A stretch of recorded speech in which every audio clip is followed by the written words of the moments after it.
Eh bien bonjour à tous, c'est Arthur, on se retrouve aujourd'hui pour la présentation de ma nouvelle chaîne YouTube, Coding Overflow. Alors ça va être une chaîne YouTube orientée informatique et plus précisément orientée programmation. Quel va être le programme de cette chaîne-là? Eh bien on va programmer. Et il y aura une playlist qui va s'appeler Apprendre à programmer de A à Z. Et dans cette playlist, il y aura des sous-catégories, notamment deux.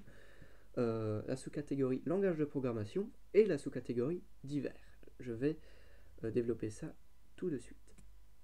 Alors, dans les langages de programmation, pour chacun d'entre eux qu'on va étudier, on va évidemment voir les bases, il faut quand même passer par là, et surtout les notions avancées, et c'est là que je vais m'attarder beaucoup, parce que certes, il y a énormément de chaînes YouTube qui parlent de programmation, qui font des tutos sur la programmation.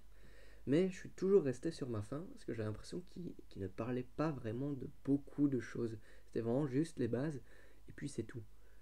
J'ai jamais vu une chaîne YouTube avec tous les détails de langage, du moins presque tous. Et mon challenge justement, ça va être d'essayer de montrer un maximum de choses, mais vraiment un maximum de choses. Donc les notions avancées, on va s'y attarder énormément.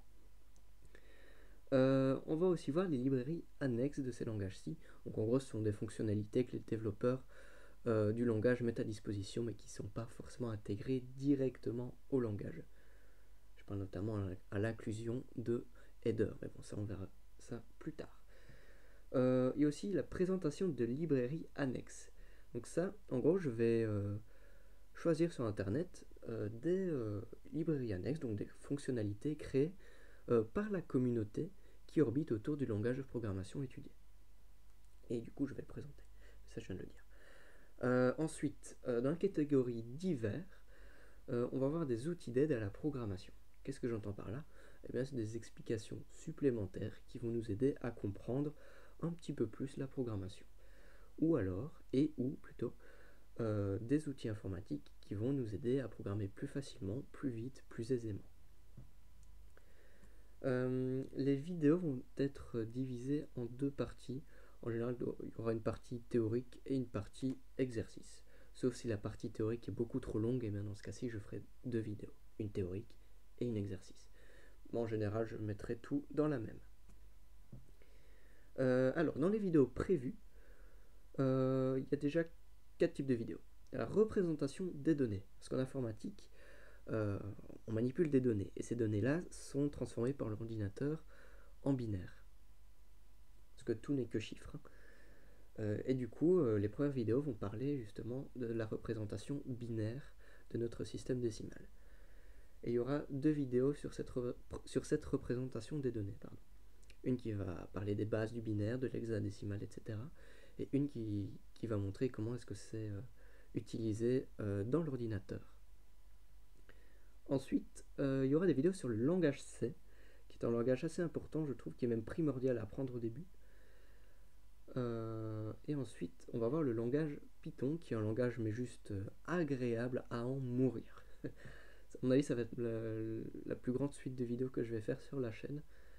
Le but, c'est aller au moins 100 vidéos sur le langage. Il est tellement complet, il est tellement magnifique, tellement simple d'utilisation. Ensuite, on va voir les bases de l'assembleur. Ça, c'est un passage un petit peu moins agréable, mais qui est toujours assez intéressant, ne serait-ce que pour la culture générale informatique. Et puis peut-être, ça c'est pas encore sûr, mais je suis quand même assez chaud de le faire, c'est des projets de programmation. En gros, on va se donner des énoncés assez conséquents et on va essayer de les résoudre en une ou plusieurs vidéos. Ça risque d'être assez chouette. Mais du coup, ce sera une nouvelle playlist, la playlist projet de programmation, qui n'est pas encore créée. Alors, qu'est-ce que je vais dire d'autre? Ah oui, le temps d'une vidéo, franchement, il va être variable, vraiment variable. Je crois que je vais pas me donner vraiment de limite. Elle peut faire 10 minutes comme elle peut en faire 2 heures. Ça, on verra bien. La fréquence des vidéos, ça c'est quand j'en ai envie. Mais je vais essayer d'en faire au moins une ou deux par semaine, au moins. Ouais, plus ou moins. Et donc voilà, je pense que c'est tout ce que j'avais à dire en fait sur cette petite introduction de la chaîne. Évidemment, il n'y aura pas que ces 5 types de vidéos là. Représentation, langage C, langage Python, base d'assembleur, projet de programmation. Il y aura sûrement d'autres trucs qui viendront après. Notamment, j'aimerais bien faire le C++, HTML, tout ce bordel là. C Sharp, tout ça, mais je me considère pas encore comme assez bon dans ces langages-là pour vous les présenter. Le langage C, le langage Python et les bases de l'assembleur, par exemple, je maîtrise. On peut dire que je maîtrise et du coup, je peux me permettre de l'enseigner sur YouTube. Et donc, voilà, tout ce que j'avais à vous dire pour cette petite introduction. Et j'espère qu'on se reverra bientôt sur la chaîne. Allez, au revoir tout le monde.